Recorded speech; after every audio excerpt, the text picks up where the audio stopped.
De volta aqui com vocês para a nossa segunda parte da aula de hoje.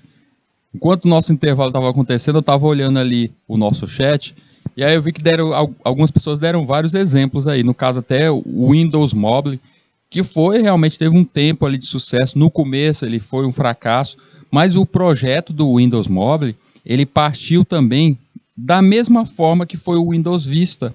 Ele não utilizou algo como a metodologia Design Thinking, mas utilizou a metodologia ativa, ou seja, vendo outros casos já no mercado, e ele tentou só replicar aquilo. Era um projeto legal, interessante, sim, mas o modo como ele foi levado, o modo como ele foi entregue aos usuários, que não agradou. Então, por isso que até hoje em dia, a gente vê que depois a própria Microsoft teve que encerrar o projeto. Mas era um bom celular? Com certeza. Um outro exemplo bem prático sobre isso, da utilização das metodologias ativas, sem levar em conta a colaboração, foi o caso do sistema operacional, o Solaris. O Solaris, ele veio da Sun, ele era totalmente feito em uma linguagem que não era utilizada para sistemas operacionais, o Java, ele era feito todo em Java, e enquanto vocês já devem ter ouvido até eu mesmo falando que os sistemas operacionais têm como base a linguagem C, e ele utilizava completamente o Java. Era uma boa prática, era uma boa ideia, eu cheguei até a fazer a instalação desse sistema operacional, sim, funcional. A grande problemática do sistema não era o seu funcionamento, mas sim como ele foi entregue aos clientes. Não houve, em momento algum, a pesquisa de uso dessa ferramenta junto aos clientes, uma versão beta, já foi entregue ali de vez, tentando ganhar um mercado de produtos como o Windows. Aí não deu, né? Aí, resultado, ele ficou ali, teve algumas versões ali atualizadas, tal, mas não deu, e aí acabou saindo do mercado também. A gente encontra ele ainda em versões antigas, mas ele não houve a sua evolução, justamente por falta dessa experimentação. Pessoal, vamos continuar aqui entendendo um pouco mais sobre Design Thinking. Vamos para a nossa telinha aqui, entender um pouco mais sobre como é o funcionamento do Design Thinking. Provavelmente, um dos primeiros cuidados que se deve ser tomados ao se deparar com um problema é evitar tentar solucionar os problemas com os seguintes pensamentos: como eu faria se, ou se eu estivesse com este problema, eu faria.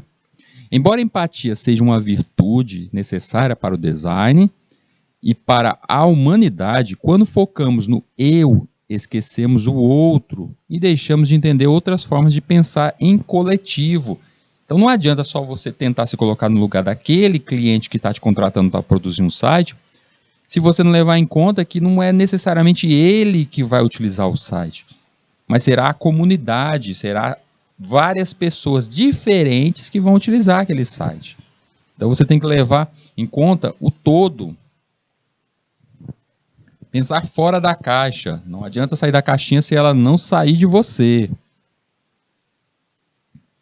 O Design Thinking tem seu método chamado de diamante duplo. O método duplo diamante foi desenvolvido em 2005 pelo Conselho de Design do Reino Unido e inicialmente era utilizado apenas por designers.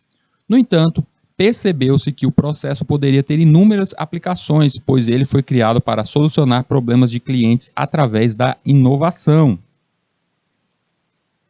O duplo diamante é um diagrama formado por 4 triângulos conectados para retratar as 4 fases do processo para levar à inovação. Dessa forma, ele esquematiza as convergências e divergências de pensamentos que acontecem no caminho. Então, esse é o momento até da gente perceber não somente a problemática daquele cliente, daquele que está a me contratar, mas de todos os possíveis usuários que vão estar ali diante do nosso produto. E por ser um método simples, intuitivo e cíclico, o diamante duplo pode ser aplicado continuamente nos projetos, a fim de solucionar problemas e aprimorar soluções existentes. Então esse método, essa metodologia de Design Thinking com o diamante duplo, vocês podem usar desde o projeto de vocês aí, que vocês estão fazendo para o projeto interdisciplinar, um projeto mesmo de sua casa, ou até mesmo algo grandioso como o desenvolvimento de um jogo, desenvolvimento de um software, desenvolvimento de um carro. Então, não importa qual projeto, ele poderá ser utilizado. Esse processo é dividido em 2 momentos, chamados diamantes, e cada um deles tem etapas conhecidas como divergentes e convergentes. Então, a gente tem ali nos 2 diamantes, temos o diamante dos problemas e temos os diamantes das soluções. Nesse diamante a gente vê ali a questão do descobrir, dos problemas, e nas soluções de desenvolver. Ou seja, isso é tudo, a definição vem justamente da definição da problemática. E nessa problemática a gente deverá seguir o seguinte passo: pesquisar o problema para que assim encontre a solução. Lembrar o seguinte, gente, é muito normal que quando vocês estão a pesquisar um problema, vamos pensar que você está com aquele seu cliente que pediu para vocês construir um sistema para a pizzaria dele. Quando você começa a perguntar para ele como ele quer o produto, o que ele espera, quando você começa a fazer essas perguntas para ele e anotar, na tua cabeça você já está definindo soluções. A gente tem que tentar segurar essa emoção, segurar o nosso cérebro e dizer, calma, vamos ver o plano todo, vamos ver tudo, todas as informações, antes de começar a resolver. Porque durante a entrevista a gente já vai definindo ali, eu vou colocar tais pessoas para desenvolver, vou utilizar tal linguagem. Durante a entrevista a gente não pode seguir essa emoção, a gente tem que primeiro fazer a pesquisa. Depois desse momento da pesquisa é que a gente parte para a análise. A gente chegou aqui na análise. E aí na análise eu começo a verificar toda aquela problemática e a partir daí é que a gente vai desenvolver a sua solução através da ideação e a prototipação junto aos testes. E assim é que o nosso produto ele é desenvolvido. Então a gente tem ali inicialmente descoberta, eu tenho um desafio, como posso abordá-lo? É o momento da gente, na descoberta, o problema aparece. Chegou o momento de eu fazer o levantamento da problemática. Tudo, conhecer esse meu problema. No segundo passo, eu tenho a interpretação. Eu aprendi alguma coisa. Como posso interpretá-lo? Ou seja, eu tenho tudo aquilo, toda aquela problemática, e aí eu vou tentar resolvê-lo. Após eu ter toda essa problemática ali já desenhada, rabiscada, e eu interpreto, eu entendo, me coloco até no lugar das pessoas que vão estar a utilizar aquele produto, é que eu vou ter a ideia. Gente, eu falo até o seguinte, cliente pediu para você construir um site, não vá logo pensando assim, vou utilizar a linguagem Python. Calma aí, se acalme. Você vai utilizar o Python porque você só entende de Python, sua equipe só usa Python, que é um grande erro, a gente tem que pelo menos 2 linguagens, a 3 linguagens, a gente tem que estar ali seguindo o caminho fluente nelas, e a sua equipe inteira só entende uma linguagem, e é por isso que você escolheu? Não, eu escolhi Python porque eu quis Python. Não, calma aí. Primeiro, você desenha, rabisca tudo isso primeiro. Como será aquele site e tudo mais. Após isso, você ter essa interpretação, é que chega o momento da ideação. Aí sim, você define, não, pelo que é visto aqui, realmente vai ser Python. Ou não, não é Python não, vou utilizar JavaScript. E aí, a partir daí que você começa a experimentação, porque você já definiu qual vai ser a linguagem, definiu como vai ser o produto, e aí você diz, eu tenho uma ideia, como vou concretizá-la? E por fim, nisso aí a gente começa a criar até os primeiros protótipos, os primeiros rabiscos. Por fim, eu tenho a evolução, eu experimentei alguma coisa nova, como posso aprimorar? Normalmente, esse quinto passo, muitas vezes esquecido, é justamente as atualizações que a gente recebe nos produtos. As atualizações que a gente tem até mesmo no mundo dos softwares. Coisas que poderiam ser melhoradas, coisas que eu gostaria que existisse. A gente tem que entender esse percurso aí, foi o que eu falei agora há pouco. Não é você ficar esperando, eu gostaria de ter a grande ideia. Tiveram pessoas que tiveram grandes ideias, o inventor do telefone, inventor do avião, foram grandes ideias. Nossa, isso aí foram ideias inovadoras naquele momento. Eu quero essa. A minha busca é por esse. Ah, eu queria entrar no mundo de jogos, mas eu queria fazer um jogo que nem aquele que fez sucesso, o Super Mario, fez muito sucesso. Ah, eu queria seguir aquele caminho bem ali, eu queria ser um exemplo para outros. Perfeito, seria isso. Seria o ideal é que você tivesse essa grande ideia e conseguisse concretizá-la. Perfeito. Mas a gente tem que entender que o mundo, muitas vezes, nos leva a outros caminhos, que a gente pode perceber as ideias já existentes e poder melhorar.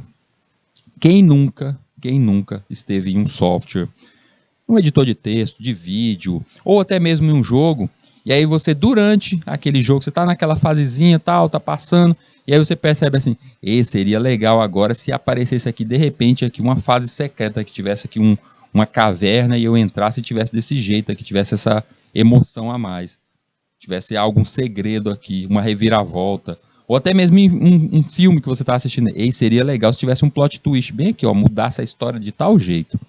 Não era legal isso? Na tua cabeça foi perfeito, foi legal. E aí é você usando justamente isso, ó. Poderia ser melhorado? Por muitos pontos, muitos tipos de produtos, a gente pode trabalhar justamente com essa melhoria. Nas etapas do Design Thinking, a primeira etapa, desenvolvimento do Design Thinking, é a fase da descoberta, que também é chamada da fase da empatia.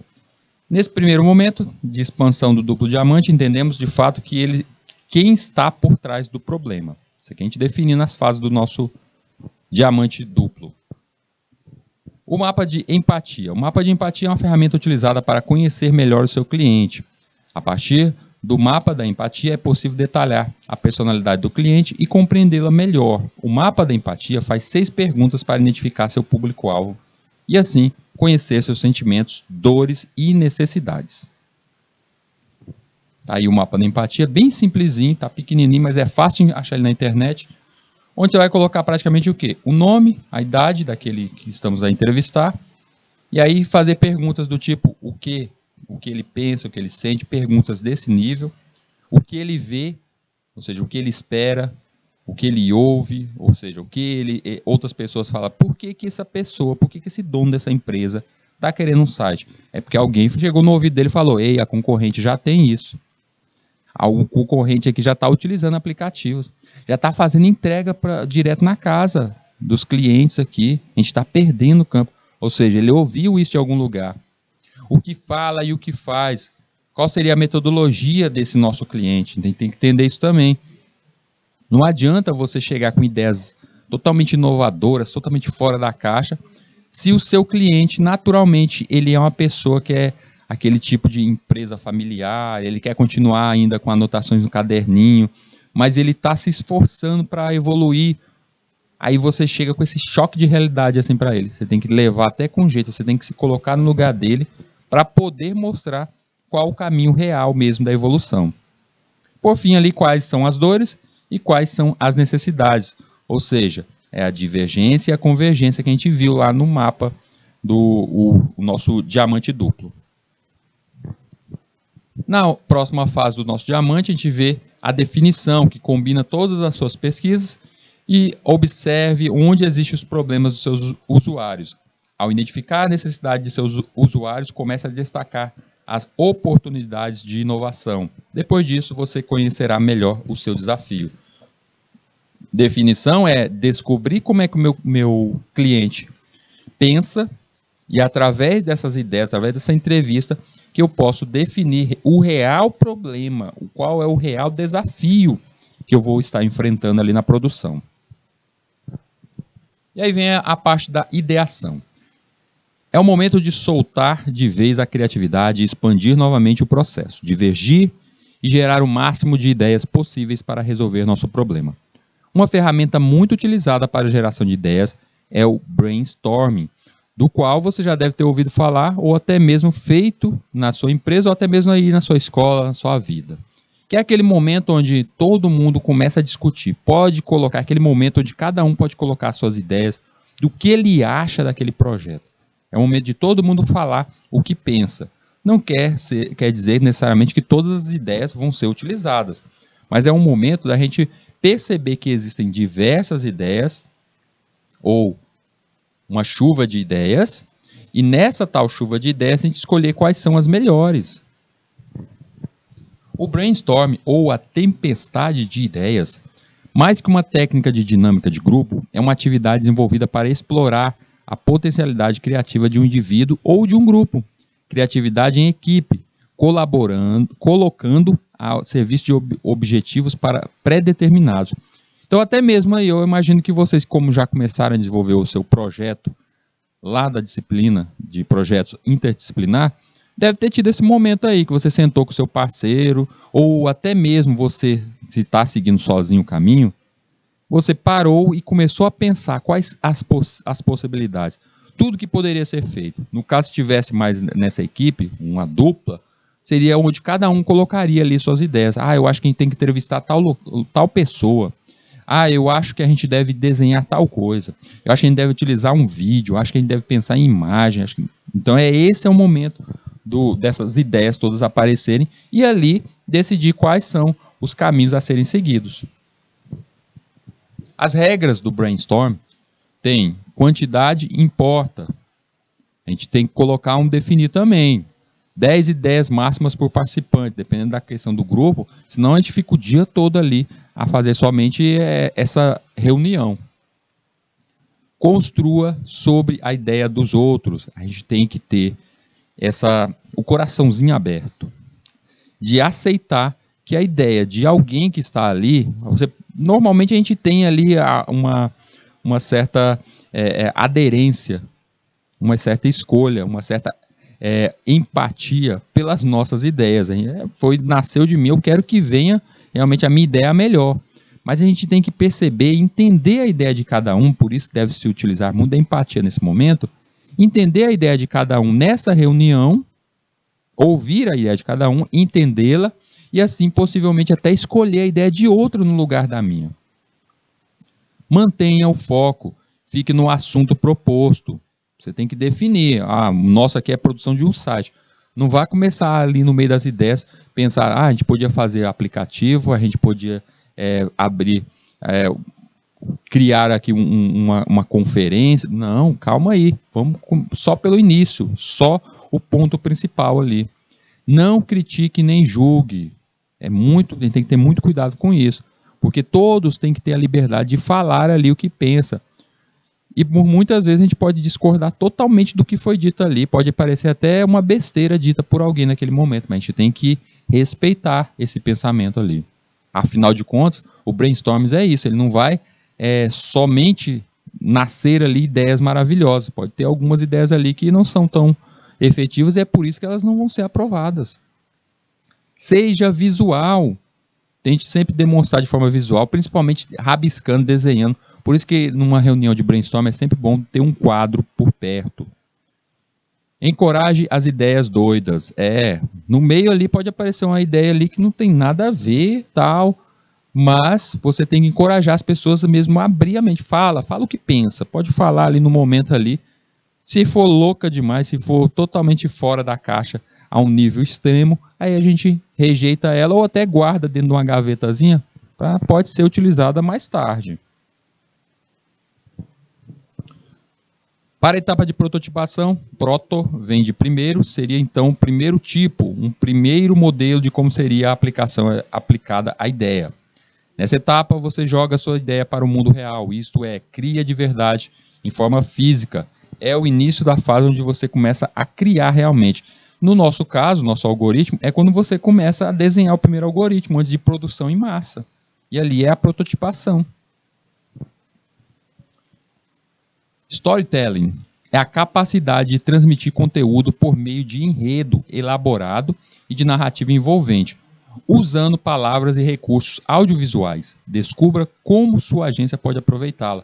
Gente, os storytelling é quando isso aqui é utilizado muito, mas muito mesmo, dentro do cinema, mundo da criação de jogos, mas a gente pode utilizar isso até mesmo na construção de softwares, que é você rabiscar o passo a passo do que vai acontecer.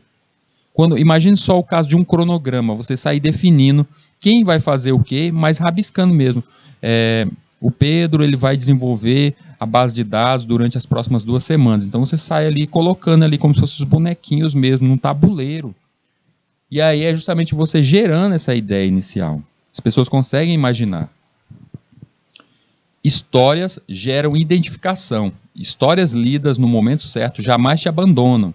Você pode esquecer o autor, o título, pode até não lembrar precisamente o que aconteceu, mas se você se identifica com uma história, ela continua com você para sempre. Dito aí por Neil Gaiman, que é escritor de histórias fantásticas aí, como aquele seriado que está lá no Netflix agora, o Sandman. Então ele cria essas ideias aí, essas histórias aí, um grande autor, e aí ele diz justamente isso, que por muitas vezes a gente esquece até o nome de quem criou, mas a história fica em nós, faz parte de nós.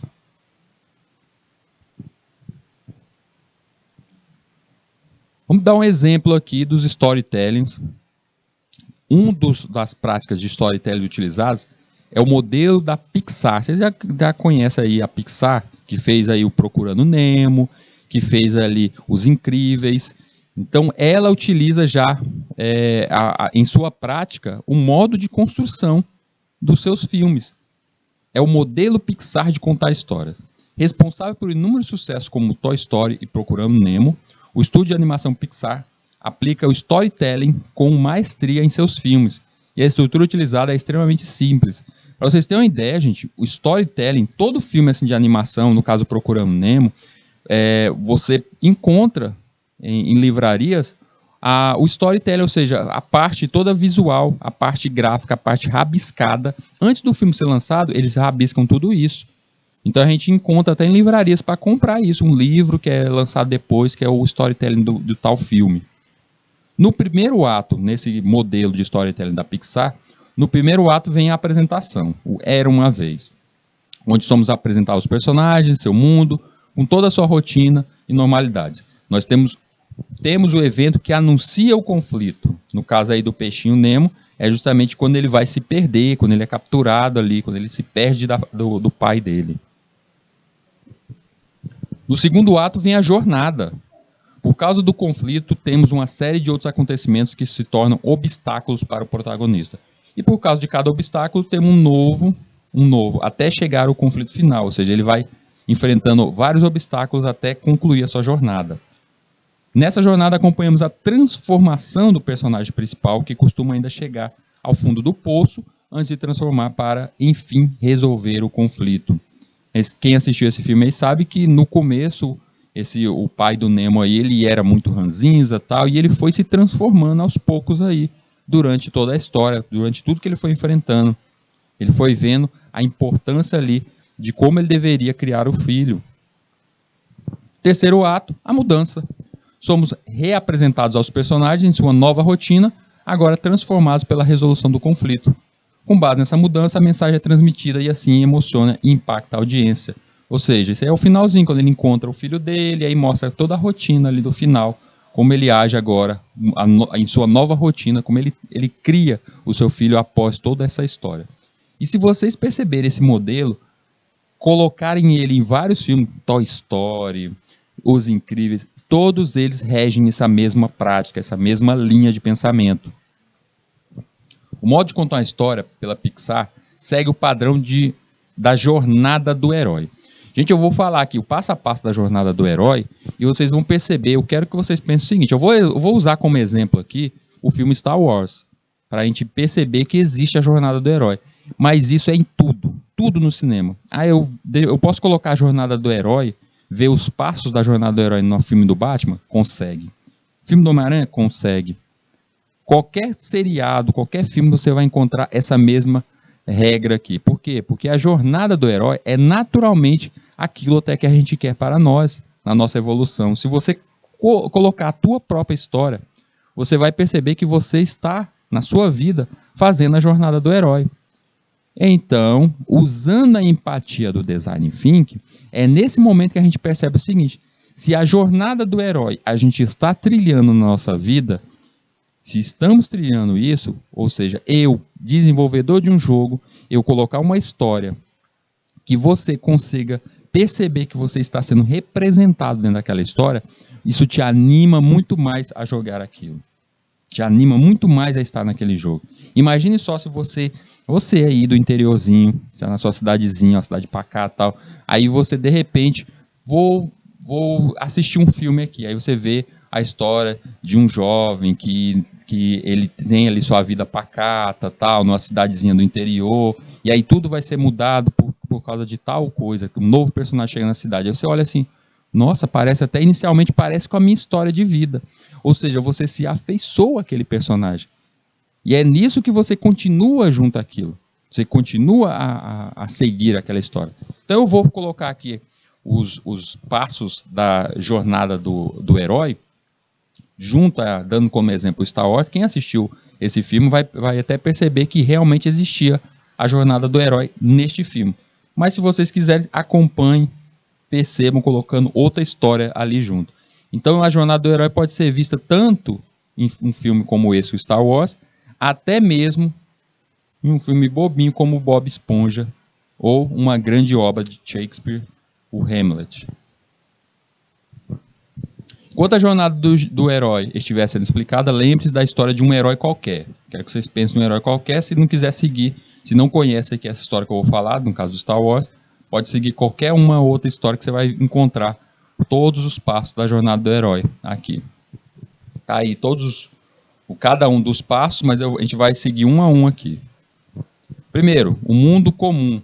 É nessa fase aqui, nesse início, que mostra a ambientação inicial. Pode perceber, todo e qualquer história, seja jogo, filme, seja o que for, ele segue esse padrão. Ele mostra o ambiente, mostra a vida ali do herói antes do acontecimento. Ou seja, você começa a perceber que ele mora em um lugarzinho pacato, ele tem uma vida monótona. Você começa a perceber que ele está ali chateado com a vida, nada acontece, está ali no marasmo. Parece até com a minha vida, olha. E aí é o momento que você começa a se colocar, você naturalmente, porque somos seres empáticos, a gente começa a se ver naquele personagem. Então aqui, a natureza do personagem é exibida assim com suas qualidades, defeitos, forças, fraquezas. Se vocês lembrarem desse filme, vocês percebem que a primeira cena deste filme aqui, Star Wars, mostra o nosso herói, o Luke Skywalker ali, entediado com a vida de fazendeiro, pedindo a Deus, tem que acontecer alguma coisa que eu não aguento mais passar o dia todo aqui, plantando aqui, e vendo só esse deserto aqui, a vida seguindo, nada novo acontece. Segundo ponto da jornada do herói é o chamado à aventura, onde tudo vai mudar. A aventura começa quando o personagem se depara com um conflito, com o chamado para uma missão, que o tira do seu mundinho comum, da sua zona de conforto. Não necessariamente precisa ser algo dramático como a morte. Basta que seja um desafio que obrigue a experimentar coisas novas. Tá? Ou seja, nesse filme aqui, seria justamente ele encontrou a mensagem que existe uma grande invasão, um grande império, e que está precisando da ajuda dele. Me coloca em outra história bem aí.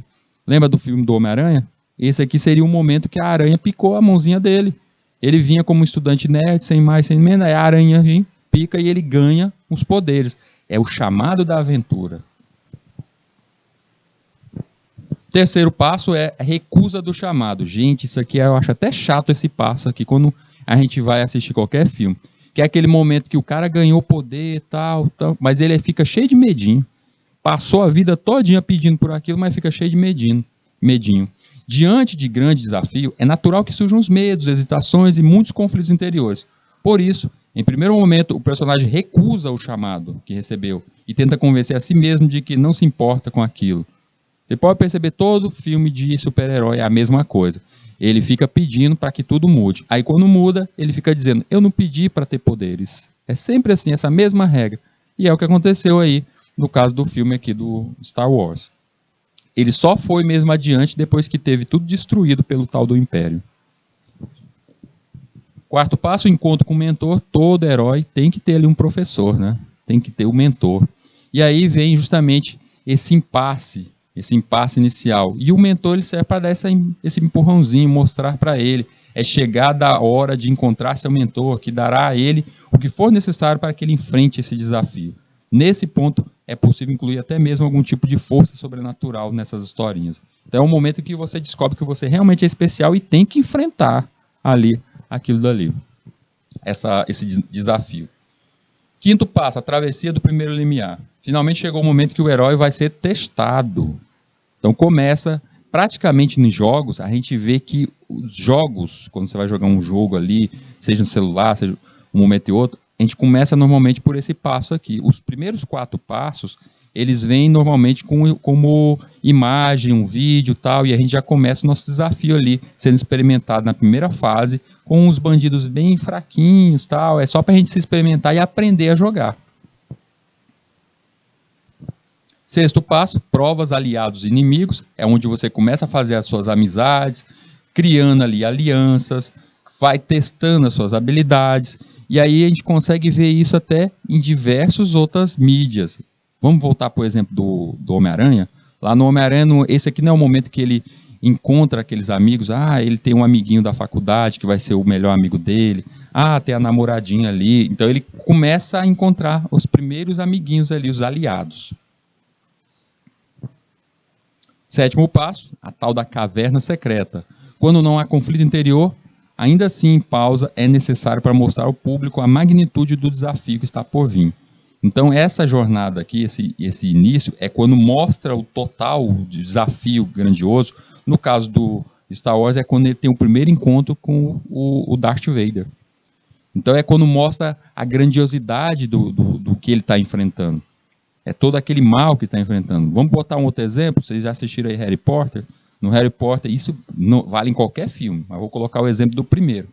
Ele fica se achando aquela coisa que ele pode ser um bruxinho poderoso, mas aí quando ele sozinho com os amiguinhos dele, criou os aliados dele, e vai enfrentar o grande monstrinho lá na câmara secreta, né, aquele grande o monstrão, quando ele descobre que tem um bruxo malvado aí é justamente que ele está nesse ponto da caverna secreta. E no segundo filme, vamos colocar como exemplo o segundo filme do Harry Potter, é justamente isso aí. Essa câmara secreta ela é descrita mesmo como, essa caverna secreta é como uma câmara secreta mesmo.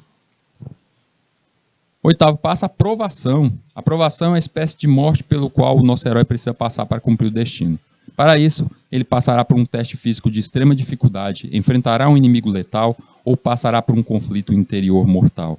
Aí é aquele momento triste, antes do grande final do filme, da história, o nosso herói tem que perder alguém importante. Isso é básico.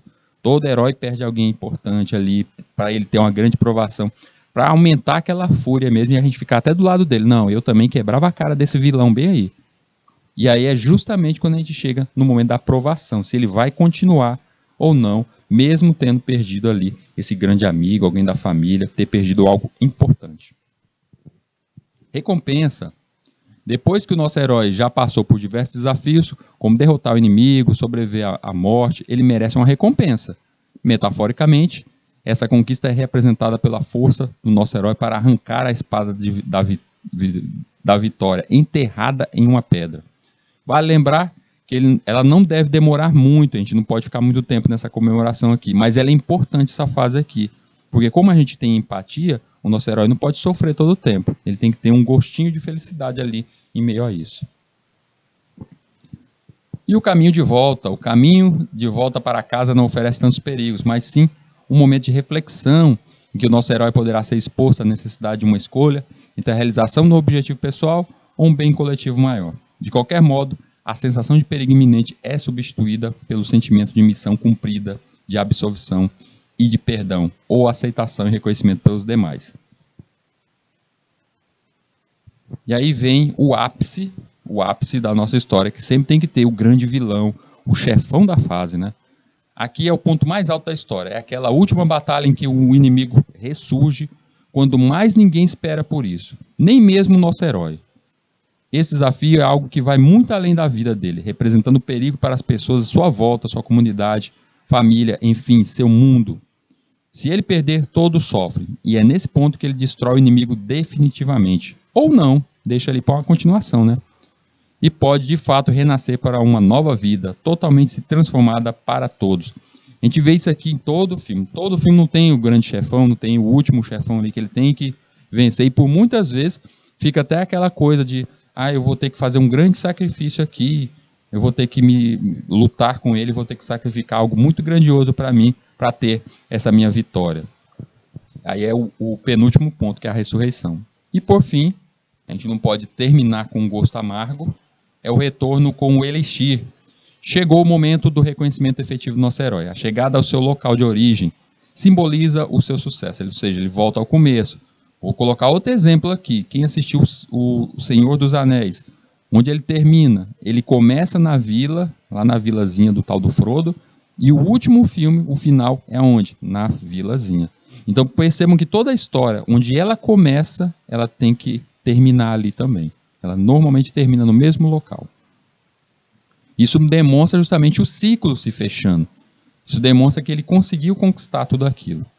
Aqueles que nunca acreditaram nele, ou mesmo os que tentaram prejudicá-lo, serão punidos.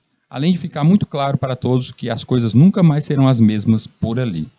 A gente percebe o seguinte, a jornada do herói ela tem os 12 passos e ela pode ser utilizada em qualquer storytelling. Isso aqui eu coloquei de forma completa para vocês a jornada do herói, para aqueles que estão pensando aí futuramente, eu vou criar jogos, eu vou trabalhar com histórias.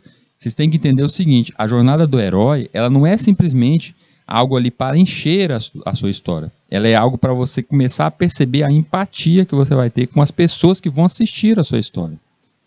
Então, quando a gente coloca em nossas histórias personagens ali que têm relação com os clientes finais, eu tendo essa empatia. Se eu coloco ali na minha historinha personagens que se aparentam com aqueles que vão utilizar assistir aquela história ou até utilizar aquele meu software, então é justamente eu tendo essa empatia e eu agradando esse grupo, essas pessoas. Porque afinal de contas, a gente tem que pensar o seguinte, não importa o que você está fazendo, é um software, você está fazendo uma aplicação, você está fazendo um jogo, não importa o que você está fazendo. Para o final de tudo, essa obra ela não vai ficar para você, ela não vai ficar para te agradar, mas sim ela vai agradar a pessoa, o cliente. Então você tem que, antes de mais nada, pensar que você está fazendo um espetáculo, seja ele qual for, para agradar alguém, a um grupo. Então a gente tem que se colocar no lugar dessas pessoas. A gente tem que entender como essas pessoas pensam e o que elas realmente esperam quanto àquele produto. Desenvolva a sua ideia absurda. Tá aí um rabiscado de, eu quero fazer um aplicativo. Gente, rabisca mesmo. Eu falo isso tanto para alunos, quando eu tenho um cliente, eu sempre falo para ele, rabisca bem aí o que você quer, o que você espera. Se a pessoa chega para mim e fala assim, eu gostaria que você criasse um aplicativo para a minha empresa. Aí, como você imagina esse aplicativo? Não, eu quero que você crie para mim. Não, mas vamos rabiscar aqui, como teria a tela inicial? Você pensa numa tela de login, aí a pessoa começa a rabiscar mesmo, um desenho feio desse jeito aí que está na tela de vocês. A pessoa começa a rabiscar. Tem pessoa que eu peço para me entregar algo como todo o site ali, como ele imagina, desenhado mesmo numa página mesmo. A pessoa sai rabiscando ali, aí vai ter um menu lá no topo, vai ter um banner, vai ter isso. E quando ele me entrega desse jeito, tudo isso rabiscado dessa forma, já torna uma coisa impossível dele negar. Quando eu coloco para ele, eu crio a aplicação e entrego para ele, ele vem me dizer, por que você está fazendo isso aqui? Porque é o que está no seu desenho. Ou seja, foi exatamente o que ele realmente quis. E ainda mais quando olha a dica, gente. Quando vocês falam para a pessoa desenhar, ele está utilizando o lado do cérebro criativo. Os desenhos são feitos pela a nossa parte do cérebro criativo. De onde vêm as ideias? Então é dali que é justamente a vontade que ele não entende o que ele quer, nem ele pensou ainda direito o que ele quer realmente daquele aplicativo, daquele site, ele não entende isso, ele não pensou ainda, mas esse rabisco, esses desenhos, vão estar vindo justamente desse mesmo local de onde virá essas soluções, de onde virá essas expectativas. Então, quando você faz isso, pede para que a pessoa rabisque, ou até mesmo você rabisca a sua ideia desse modo que está na telinha, você já está experimentando o local da sua futura solução. Então é perfeito. Sigam esse padrão, gente, que é um padrão para o sucesso. Prototipagem. O que é a prototipagem? Uma abordagem para desenvolver, testar e refinar ideias ainda no estágio inicial. Ou seja, antes que um volume elevado de recursos seja despendido, pensando com as próprias mãos. Então a prototipagem é quando você vai desenvolver algo você vai criar algo, é necessário criar, antes de mais nada, um protótipo. Você imagina um protótipo. Vou dar aqui um exemplo. Tu vai criar um site. O cliente pediu, um site para uma empresa, seja o que for, você vai criar aquele site. Você começa simplesmente a desenvolver? Não. Cria o protótipo. Ah, professor, mas quando chega a aula nossa de lógica de programação e me vem algo como crie um programa que faça isso, some duas variáveis. Aí é fácil, eu crio ali na hora, eu não fico pensando muito, porque ele é muito pequeno, ele é muito simples. Imaginem comigo, a tal calculadora. Se eu peço para você uma calculadora que utiliza as 4 operações iniciais, as 4 operações, essa daí é molezinha e até você consegue fazer tranquilamente ali sem pensar demais como será apresentada as 4 operações. Mas, se eu falar para vocês que eu quero muito mais do que a minha calculadora simples das 4 operações, eu quero que ela aceite equações complexas, eu quero que ela aceite números científicos, eu quero muito mais. Quero que ela tenha ali já, dentro dela, já valores como o valor de π, já reservado, o valor da gravidade, eu quero tudo isso. Ah, peraí, então isso não dá para rabiscar assim, desse jeito não. E o que você tem que fazer? Você começa a dividir esses problemas em pequenos pedaços ou módulos, e estes módulos você começa a criar. Mas você tem que criar o primeiro, o original, é o protótipo. Você cria a sua primeira calculadora antes de entregar para o cliente. Faz os testes, faz tudo isso. Ou seja, é necessário ter o protótipo inicial. Você vai ali e desenvolve o protótipo inicial. Imagina o seguinte, você está numa empresa que está desenvolvendo um novo modelo de smartphone. Esse novo modelo de smartphone, o novo modelo ali que está sendo gerado, ele pode simplesmente estar ali no papel, o projeto é desse jeito, é perfeito, vai funcionar. E aí já entrega lá na linha de produção para fazer logo, faça aí 100 mil cópias dele e começa a vender. Pode botar nas lojas. Não é assim. Isso já seria uma irresponsabilidade porque você nem testou aquele produto. Aí, como é que eu vou testar esse celular?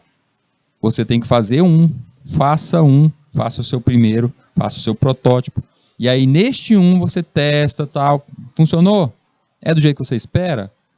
Aumenta aí a produção, faz logo uns 10. Entrega para pessoas diferentes para fazer essa pesquisa. Funcionou? Funcionou do jeito que você quer. É o que você esperava? Sim. Aí você pode começar a pensar em entrar no mercado. Entregar esse produto no mercado. Isso vai para diversos níveis de produção, diversos tipos de projetos no mundo. Imagine só um carro. Produção de um carro novo, um novo carro, um novo modelo, um novo projeto. Eu posso sair mandando fazer logo 100 mil cópias dele em produção em massa e vender? Não. Faça um teste. Vá testar ele. Vamos testar ele em tempo de chuva. Vamos testar ele em uma pista que não seja uma pista de asfalto, uma pista irregular. Sai testando tudo isso para ver as possíveis falhas, para ver qual será a sensação de pilotar aquele carro antes de entregar isso direto ao cliente. Professor, eu nunca vou trabalhar, eu vou chegar a esse nível de estar trabalhando numa empresa de produção de carro, produção de smartphones, eu nunca vou estar desse jeito. Primeiro passo pare de pensar desse jeito, que nunca vai estar nesse nível. Pode ser que muitos de vocês acabem caindo um dia em uma empresa como essa. Mas o que eu quero realmente dizer é que o protótipo não é necessariamente feito somente para algo como produção de carro e smartphone. Ele pode ser desenvolvido até mesmo aí, você na tua casa. Imagine você, vou fazer uma reforma aqui em casa. Eu quero fazer um novo quartinho, quero fazer aqui fazer a parte da garagem, fazer uma descida e tal. Aí você imagina tudo isso. Seria bem melhor se você tivesse uma maquete antes, não é isso? Tivesse uma maquete e tal coisa antes de fazer o produto em si. Vocês já devem ter visto isso quando vão construir prédios, quando vão construir casas, um shopping. E isso tudo é apresentado em forma de maquete. A maquete ela é um protótipo. Então você apresenta aquilo dali, os interessados naquele projeto, aquele stakeholder, o interessado, ele vai averiguar, vai visualizar aquela pequena maquete e vai entender, então é desse jeito, agora entendi, a praça de alimentação desse shopping fica aqui à esquerda, os estacionamentos ficam aqui, e aí poderá aparecer até a seguinte dúvida, ei, eu estou vendo aqui que está faltando aqui, nessa maquete aqui, está faltando uma área para crianças, algo como um local como uma creche, algo para os pais deixar as crianças enquanto eles vão para outro rumo aqui, se divertir, fazer as compras. Está faltando isso? Aí que o projetista, realmente, a gente pode utilizar tal área e fazer tal coisa. Então, o protótipo, ele é um momento a mais de você visualizar, ele é um modo a mais de você visualizar o teu projeto. Enquanto só tem na mente, enquanto eu só chego para vocês e falo, olha, o site vai ser feito em tal linguagem, ele vai ser para um tipo de empresa, e aí a gente deve construir em 3 meses esse site. Você não tem uma ideia real. Seria bem interessante se você tivesse o protótipo, ou seja, aquele primeiro desenho. Lembra que eu mostrei agora há pouco em tela aqui, o do aplicativo? A mesma coisa, você tem aquele rabiscado. Aquele rabiscado é o protótipo inicial. Pode ter mais? Existem ferramentas, durante o momento que vocês vão aprendendo a desenvolver, vocês vão entender que no mundo do desenvolvimento existem ferramentas para prototipagem. Por exemplo, você vai criar o teu site, o seu aplicativo, você não precisa necessariamente ter toda a parte interna, todo o back-end já feito, não. Você pode sair criando só a parte visual. O site vai ter esses botões e tal, e aí quando clicar nesse botão vai para essa outra página, aí você cria outra página, mas tudo só rabiscado, desenhado. Não tem função ainda, mas tudo só desenhado. Assim, utilizando dessa forma, que é a parte que o cliente normalmente vê, você faz isso muito mais rápido. Você chega para o seu cliente e mostra. Se ele já gostou daquilo dali, ele nunca vai ver. Nunca. A porcentagem de clientes que veem, se interessam pelo back-end, são mínimos. Então você vai mostrar para ele tudo aquilo, e aí através dessas imagens, através desse protótipo inicial, que já foi aprovado, chegou o momento de você fazer o back-end. Aí você faz toda a lógica interna do teu site, do teu aplicativo. Então o protótipo é algo que é muito utilizado dentro da nossa área. E ainda digo o seguinte, vocês vão perceber que existem diversos modelos de construção de software. E um dos modelos que é mais utilizado é o protótipo, a prototipagem. Por quê? Porque ela faz com que um produto seja feito mais rápido do que outros. Se eu for construir algo em um outro modelo, como um modelo de cascata, onde eu saio seguindo entrevista, tudo bonitinho, cada fase, esse projeto leva muito mais tempo, porque eu experimento, crio tudo isso, e lá no final, mais ou menos tipo na 7ª fase, é onde eu vou chegar para o meu cliente e mostrar o software funcionando. Não adianta eu mostrar o código para o meu cliente. Ele não sabe o que é aquilo. Ele não entende de linguagem de programação. Ele não entende do back-end. Então, quando eu vou mostrar o software a funcionar, aí que o cliente tem a visão do que é o que ele esperava. E aí é chegar nesse momento que muitas vezes ele diz, não gostei disso, queria que mudasse tal coisa. Se você mostrasse, experimentasse logo no início isso, esse protótipo, você acaba diminuindo essas fases, diminuindo o cronômetro. Eu digo isso por experiência própria, gente. Eu utilizo muito mesmo disso quando eu vou fazer, principalmente sites. Eu primeiro faço os rabiscos iniciais, apresento para o meu cliente ali, mesmo que seja no Word, algo como utilizando o PowerPoint, para mostrar essa apresentação para ele do que é esperado, do que eu pretendo fazer com as telas, a imagem desse site. E ali o cliente começa a dizer sim, ou eu não gostei disso, muda isso. Mudar um botão, a cor de um botão, o tamanho de um botão, a localização de um botão, é muito mais fácil você fazer isso se você ainda não criou o back-end. Agora, se você já criou, um botão está colocado ali naquele local, está afirmado que está ali naquele local, justamente em JavaScript. Vamos pensar em JavaScript. Você colocou ele naquele ponto bem ali. Para você depois fazer a alteração, você vai ter que fazer alterações também lá no seu back-end. Então é muito melhor você trabalhar com a prototipagem nesse caso. Mesmo que vocês forem pegar um projeto complexo, utilizando um modelo bem maior, 10 fases, utilizando cascata, vocês vão ver cada um desse tipo de modelo de construção de software. Se vocês pegarem esse software e for construir desse modo, façam um protótipo. Mostre para o seu cliente mais ou menos imagem, telas, do que é necessário, o que ele verá no final. E assim ele vai se agradar muito mais do teu projeto. É algo como aquela apresentação, vai ser um filme, está sendo feito, Aí eles lançam 5 minutinhos e colocam na internet e diz que pedacinho do filme vazou. Muitas vezes não é vazou, aquilo ali é um protótipo. Aquele trecho do filme que vazou, que cai ali, eles querem ver justamente qual será o retorno das pessoas que assistiram. Meu Deus, eu assisti aqueles 5 minutinhos vazados do tal filme e adorei, os efeitos estão ótimos. Ou não. É o caso de... Vocês lembram do filme do Sonic? Que lançaram o primeiro Sonic e o Sonic era muito mal feito, o gráfico dele era horrível. E disseram simplesmente ali, não, foi um teaser que vazou.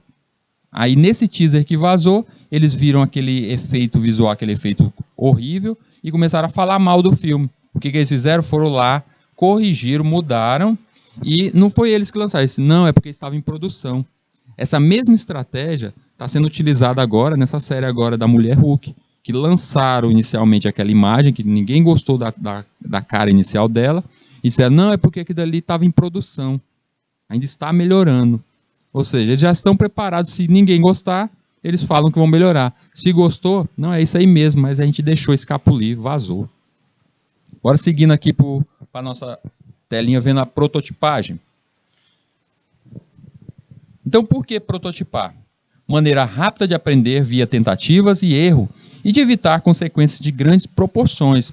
Permite identificar alternativas e pontos de melhoria. Permite o surgimento de visões compartilhadas e consensos dissensos. E uma maneira divertida de abordar e solucionar problemas concretos.